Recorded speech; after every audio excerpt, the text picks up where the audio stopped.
काय करावं.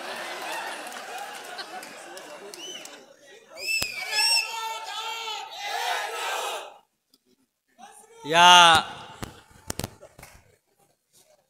सोनई गावात जनसंवाद यात्रेसाठी उपस्थित असलेले शिवसेनेचे पक्षप्रमुख माननीय उद्धवजी ठाकरे, या भागाचे विकास पुरुष भाग्यविधाते शंकररावजी गडाख, विरोधी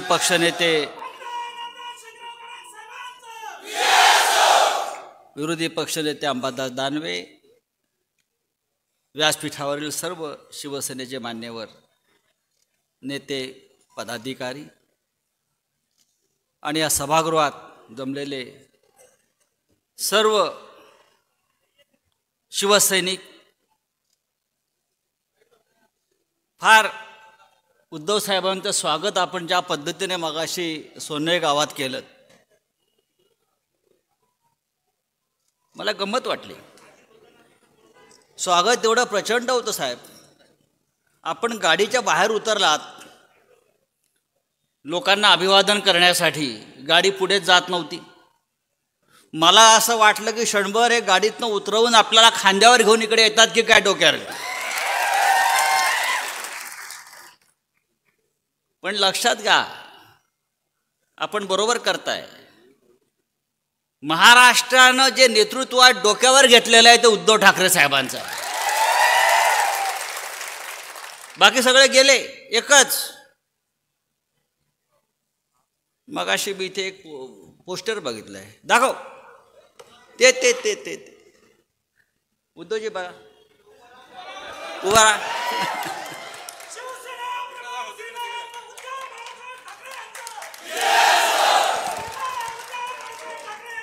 ये जोड़ी कैसी है, राम लक्ष्मण जैसी है. ये जोड़ी कैसी है, राम लक्ष्मण जैसी है. या महाराष्ट्रामध्ये शंकरराव गडाखांसारखे असंख्य लक्ष्मण उद्धव साहेबांना भेटलेले आणि म्हणून या महाराष्ट्रात शिवसेना आज मजबूतीने उभी आहे. राम लक्ष्मण भरत सगळं रामायण आपल्याकडे आहे.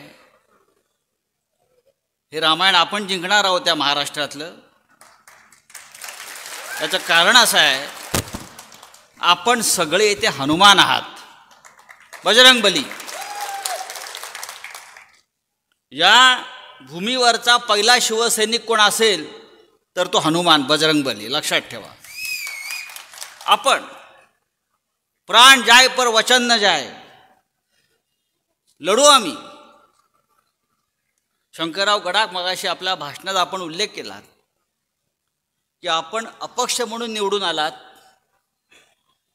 आणि शिवसेनेला पाठिंबा दिलात आणि आजही आपण माननीय उद्धवजींबरोबर, शिवसेनेबरोबर एका निष्ठेनं ठामपणे उभे आहात. आम्हाला गर्व आहे. कारण जे शिवसेनेच्या तिकिटावर वर्ष निवडून आले ते आम्हाला सोडून गेले, त्यांनी गद्दारी केली.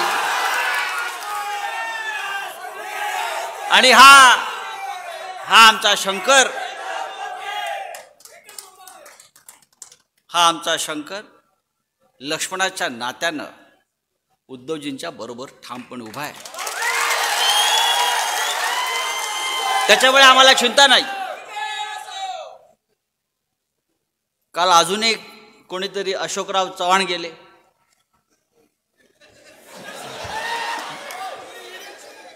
कुठे गेले, का गेले?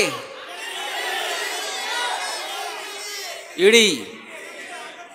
पण जेव्हा आमचं सरकार आहे तेव्हा ईडी लावू. लक्षात घ्या, ईडी काय थांबणार नाही.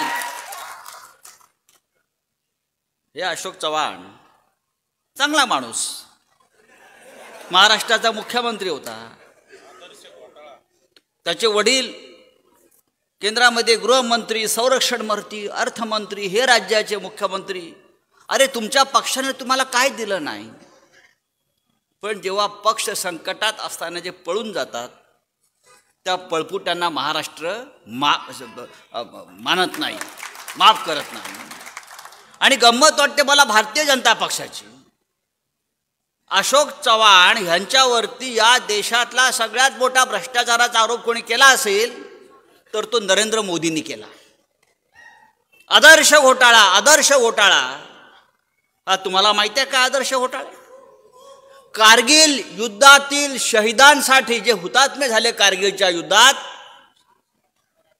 त्यांच्या विधवांसाठी, त्यांच्या मुलांसाठी घरं मिळावीत म्हणून मुंबईमध्ये एक भूखंड होता आणि त्याच्यामध्ये 4-5 माळ्याची इमारत बांधायची आणि कारगिलमधल्या शहीद झालेल्या त्या कुटुंबियांना घर द्यायची, अशी ती योजना होती. अशोकराव चव्हाण यांच्या प्रेरणेनं तिकडे 32 माळ्याची बिल्डिंग उभी राहिली. 4 माळ्याची नाही, 32 माळ्याची.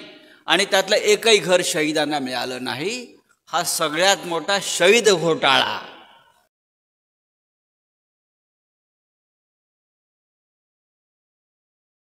शहीदांचा अपमान करणारा घोटाळा हे नरेंद्र मोदी सांगत होते वारंवार, देवेंद्र फडणवीस सांगत होते वारंवार की अशोक चव्हाणांनी किती मोठा घोटाळा केलाय, शहीदांचा अपमान केला. आज तेच अशोक चव्हाण भारतीय जनता पक्षामध्ये आपण घेतलेले आहेत. वॉशिंग मशीन यापेक्षा शहीदांचा अपमान दुसरा कोणता असेल का? अत्यंत गंभीर स्वरूपाच्या गोष्टी घडत आहेत. अजित पवार 70,000 कोटीचा सिंचन घोटाळा हे नरेंद्र मोदी सांगतायत. 70,000 मित्रो, 70,000 करोड. आणि 24 तासात अजित पवार वॉशिंग मशीन मध्ये.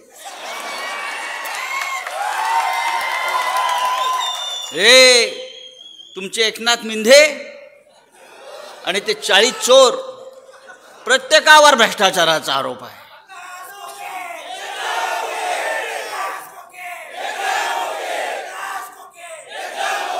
आता घोषणा बदला, 50 खोके शिंदे को ठोके.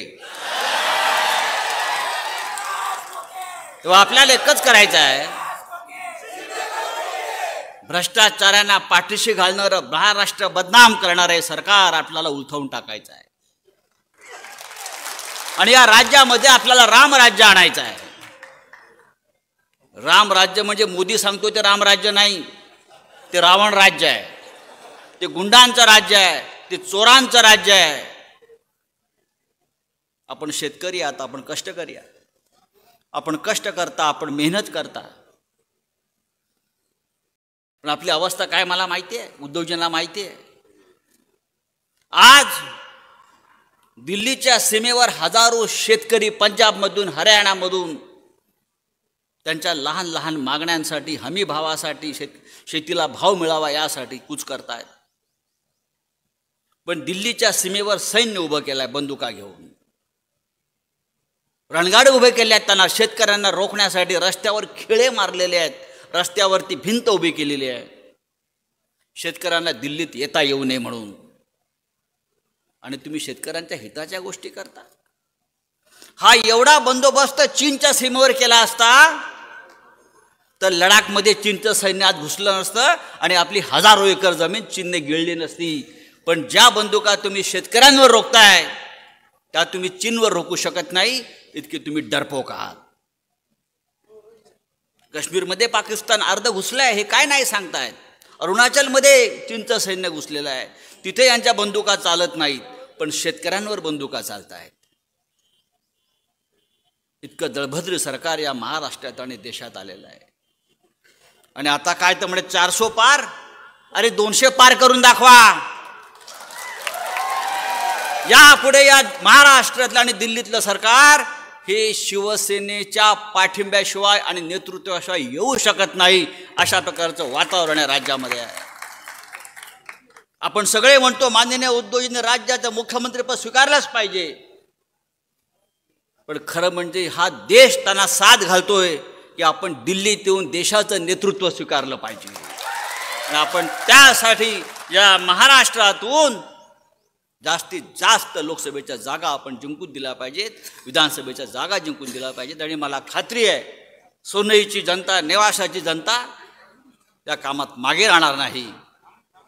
ज्या पद्धतीनं आपण उद्धव साहेबांचं स्वागत केलं, ही एक सुरुवात आहे या जिल्ह्यातली, या भागातली. आणि हा उत्साह प्रवाह असाच चालू राहील इतकंच मी सांगतो. जय हिंद, जय महाराष्ट्र. धन्यवाद. महाराष्ट्र राज्याचं एक सोज्वळ मुख्यमंत्री, शेतकऱ्यांच्या हिताचे संवेदनशील मुख्यमंत्री म्हणून ज्यांची ओळख आहे असे माननीय